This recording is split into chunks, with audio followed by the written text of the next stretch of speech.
Sports anchor Ronnie Duncan has more tonight on a Pistons legend and his groundbreaking NBA career.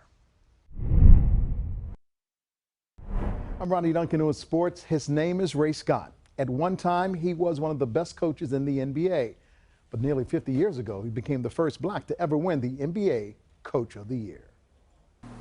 And we're getting ready to play this game. And they said, but before the game, we're going to present you with the Coach of the Year. I had no clue. Ronnie, you know I'm telling you the truth because you know how that works. I had no clue. A shocking moment, perhaps, for a man who started his career with the Pistons in 1961.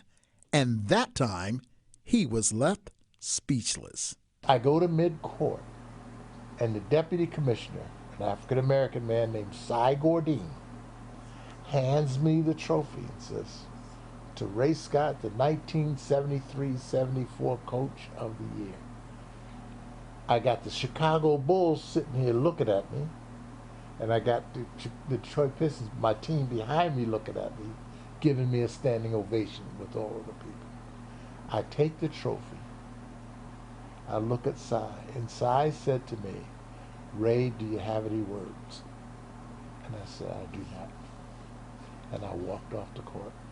These days, the 85-year-old grandfather spends more time not talking basketball but spending time with his grandson Miles. Still, he has a lot to say in his book entitled The NBA in Black and White. It's a memoir of his trailblazing career as both a player and a coach. The Philadelphia native played on the same asphalt courts as a kid considered these days as the best ever. Wilton Norman Chamberlain. Not so much because he was just a tall basketball player, but he may have been one of the most gifted athletes you ever saw. While he and Wilt did battle on the court, times have changed and that debate still goes on as to who the greatest is. Through his dynamic career that spanned stops in Baltimore and the ABA Virginia Squires, Ray has no regrets. I think we're given our time. There is no what would it be like. There can only be what is it or what was it like.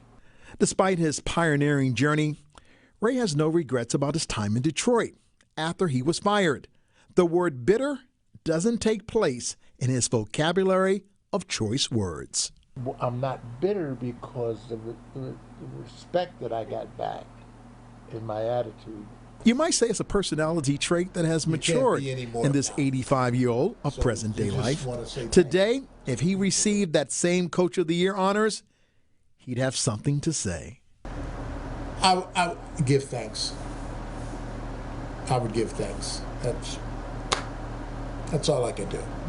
There's nothing deep and cryptic when you're acknowledged.